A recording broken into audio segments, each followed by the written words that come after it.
Today, I am going to be talking about autism evaluations and diagnosis. My name is Dr. Stephanie Stecker. I am a licensed psychologist, and I'm the founder of Mountain Vista Psychology. I also have some other certifications in neurofeedback, board certified with QEEG, and also do some EMDR. At Mountain Vista Psychology, we provide psychological evaluations, counseling, and neurofeedback for our community. And I've been working with the autistic community for over 20 years. So an overview of what we're going to talk about today. What is autism? Causes of autism, testing and diagnosis, benefits of a diagnosis, differential diagnosis, masking and unmasking, owning your strengths, and supporting areas of struggle. What is autism? Autism is a neurodevelopmental disorder, meaning that we see differences in the development that start in childhood. These include differences in the brain and nervous system. These differences in the brain and nervous system can lead to variations in behavior, which in turn can impact people's lives. So what we use to determine if someone is autistic or not is the DSM-5-TR. There are no blood tests or medical testing for autism. So we look for someone to meet these criteria throughout the lifespan, starting in childhood. So the first criteria is deficits in social emotional reciprocity, ranging from abnormal social approach, failure of normal back and forth conversation, reduced sharing of interests, emotions, or affect, or failure to initiate or respond to social interactions. So this can be one-sided conversations, one-sided communication. It doesn't, maybe people who are autistic don't sometimes do that. Back and forth chit-chat, they usually aren't a fan of chit-chat. So that's what that first criteria can look like. The second criteria is deficits in nonverbal communicative behaviors used for social interaction, ranging, for example, from poorly integrated verbal and nonverbal communication to abnormalities in eye contact and body language, or deficits in understanding and using of gestures, or a total lack of facial expressions, nonverbal communication. So people who are autistic may or may not have integrated eye contact. They may look slightly to the side, or they may have an appearance like they're looking through you rather than connecting with you with eye contact. Some people also may have difficulty picking up on emotions in others, like sadness or frustration, some of those more subtle emotions, or they may not use their body language to express themselves. They may have flatter affect, or they may not gesture like with pointing or using their hands, things like that. The third one is deficits in developing, maintaining, and understanding relationships. So this could be difficulties adjusting behavior to suit various contexts, difficulties to sharing an imaginative play with friends, or absence of interest in peers. So with this one, people who are autistic often struggle to develop, maintain, and understand the nuances in relationships, which impacts their social connection throughout their life. So what I just reviewed is criteria A. I consider criteria A to be, I call it like the nuts and bolts of autism, in that people who are autistic, those criteria really look different than other diagnoses in the DSM. They also need to meet two of the following. And I find that these four, they're called restrictive repetitive patterns of behavior. I find that these can also be a part of various other diagnoses in the DSM. So the first one, stereotyped repetitive motor movements, use of objects or speech. This can be repetitive language, winding up toys, that sort of thing. The next one, insistence on sameness, inflexibility, inflexible adherence to routines or ritualized patterns of verbal or nonverbal behavior. This could be rigid thinking patterns, needing to eat the same food each day, and having extreme distress when there are changes. And again, I see that can show up in people who live with anxiety, live with OCD. Sometimes people who also live with ADHD can experience some of those same rigidity in thinking. The third one is highly restricted fixated interests that are abnormal in intensity. So this is if you have someone you love who's autistic, or you yourself are autistic, this can be someone saying, over and over about a topic that they really enjoy. And that if you're going to be talking to them, it's probably going to be about this topic. And then they may spend a lot of their time either researching that topic or engaging in whatever that topic is, and have a really hard time separating themselves and pulling away.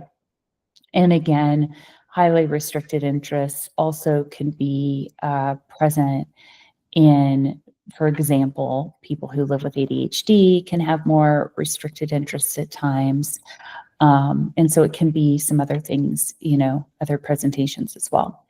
The next one is hyper or hypo-reactive sensitivity to sensory information. So a lot of people who are autistic have sensory differences that impact their lives. So they can get overstimulated by a lot of what's going on in the environment if it's more chaotic.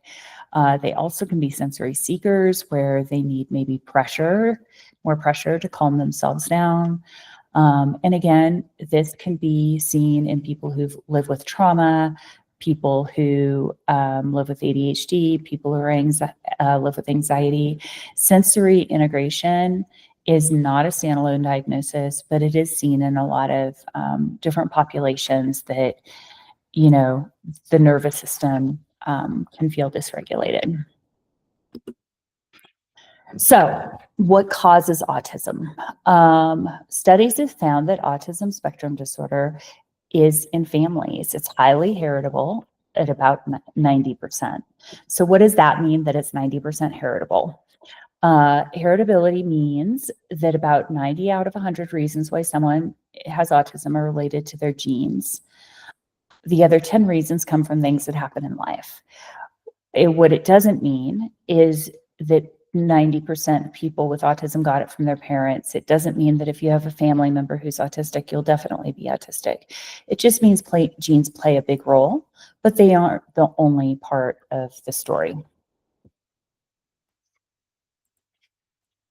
Testing and autism diagnosis. So I'm just going to talk to you a little bit about the test battery that we use at Mountain Vista. We use, gold standard, like what's considered best practice in terms of testing. If you're getting tested with us, this is what things will look like. If you get tested elsewhere, they may use a lot of the same things and some different testing instruments as well. So first we do an interview and we look at, it's a clinical interview. So when you get evaluated for autism, I think it's important to also look at not just evaluating for autism, but what else could be going on for you as well. So if you come in thinking that you're autistic, it could be something else going on for you, and just really wanting to give those answers. So the interview, we like to do an interview with the person who's getting evaluated, and if possible, whoever was taking care of the person getting evaluated when they were a child. Obviously, if it's a kid, we'd like to talk to whoever the parent or guardian is about their development. And if for some reason that's not possible, then it's really helpful to talk to at least one other person in your life that is that is able to give some additional information. We use the SRS. This is a rating scale designed to detect even the subtlest symptoms of social impairment. And this is a rating scale, and for children, adults in their world complete it. For adults, the adult and then a partner or parent or friend can complete it. If that's possible. Again, some people, that's not possible. We do the ADOS. The ADOS is an interactive activity-based assessment, and there are different modules starting, really young baby all the way through adulthood. So we choose the module that is appropriate for the language level and age of the person getting evaluated. The MIGDIS is an interview, and we use some of the MIGDIS questions to help us understand patterns of rigidity and sensory challenges. We also do an IQ test. The IQ test helps us get an understanding of functioning so we could provide solid recommendations. There are also some patterns with people who are neurodiverse within the IQ test. So it helps us really come alongside and support by saying, is this someone who learns better visually, learns better verbally? What's the working memory like? Is processing speed? Does this person need longer time to process information? We use the IVA, which is a continuous performance task. And this is a real measure of attention and impulsivity. We do this because there is a high occurrence of people who live with both autism and ADHD. So they're autistic and they also have ADHD. The brief too is a measure of executive functioning. Executive functioning are things like being able to maintain attention, regulate emotions, organize yourself. And the other things that we look at is for kids. We have the BASC, which is a social emotional, looks at anxiety, depression, like some of those things. And then for adults, we do a personality inventory to also look at emotional, anxiety, depression, trauma. We also may add in a trauma inventory if there's a history of trauma, just to make sure that we cover everything really, really well. And again, so that whoever's coming in testing has all the answers they need to move forward and get the support they need in their lives. So autism testing and diagnosis. Testing involves a time commitment, and it is usually multiple appointments, 4 to 6 weeks to complete from start to finish. We like to be able to talk to friends, family, therapists with the client's permission, and find that additional information is an important part of the process and really helps us give the best diagnosis and be able to provide the best recommendations for support afterwards. If you or someone you love is getting tested, think about what you need in the testing environment to be comfortable. For kids, it may be bringing a preferred toy or snack or water or something like that. Also, maybe you need lower lighting. Maybe the fluorescent lighting is not something that works well for you, or sound bothers you. Please be sure to think about this and communicate it so that we can support you, or if you're getting tested somewhere else, someone else can support you well. Consider written communication. So if you're a parent looking to get your child tested, maybe keep a log of different behaviors and impacts of behaviors and things you're needing support with. If you're an adult, also keeping a log can be helpful. We love to see if there's anything that clients bring in that can help us best understand them.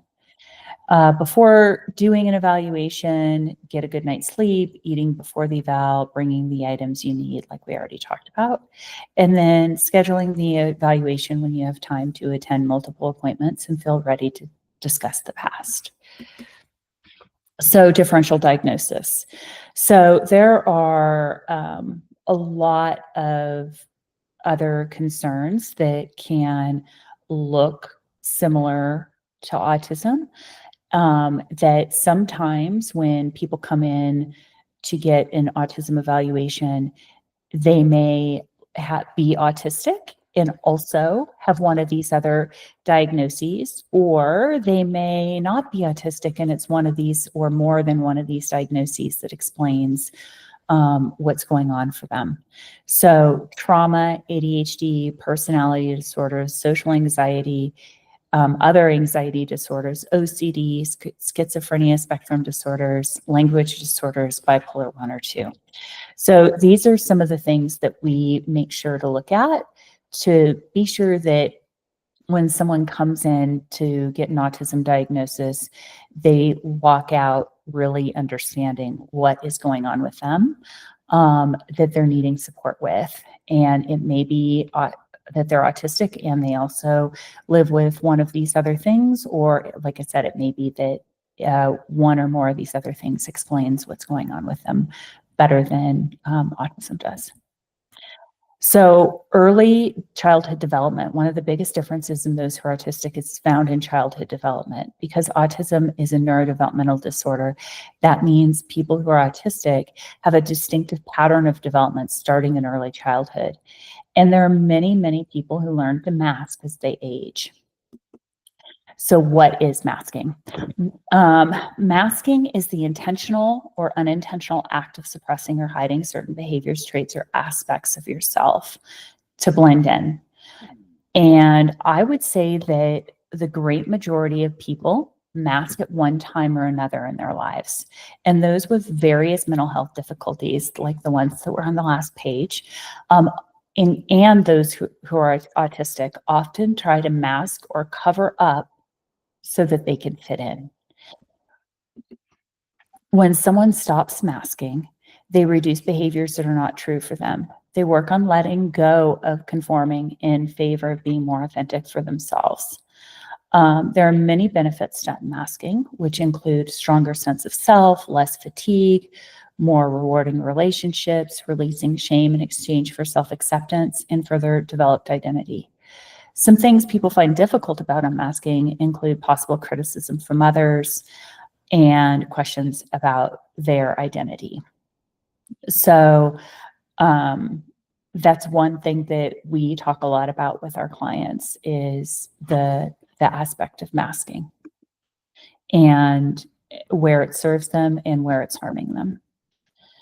Masking is exhausting for many autistic people and can further lead to autistic burnout, which is a state of intense and prolonged exhaustion experienced by someone who's autistic. And it's helpful for all of us to have a space where we can be ourselves and love for exactly who we are. And this includes people who are autistic. So owning strengths. All people have strengths and things that are harder for them. Some of the strengths many autistic people share are genuineness, deep understanding and knowledge about their areas of interest, persistence, kindness. The myth of lack of empathy is wrong. A lot of autistic people are very deeply feeling people. They just may have a hard time reading emotions in others, which is different than lacking empathy. Acceptance of others who don't fit the mold. Strong sense of justice and right and wrong, and honesty. Supporting areas of struggle. Creating understanding at work and in relationships. So autistic people have many strengths, and these are some of the things that we see our community consistently saying they need support with in how they are in the world and the world is for them. So creating understanding at schoolwork and in relationships, support around sensory differences, support around planning for change, support around social expectations, support around autistic burnout, and support around communication and self-expression. And when people get support in these various areas, they tend to flourish and thrive and contribute to our world and have much more satisfying and meaningful lives. So finding support when searching for someone to complete an evaluation and or other forms of support, such as counseling or neurofeedback, it's important to find a provider who has expertise in working with the neurodivergent community and also has a neurodivergent affirming in their approach.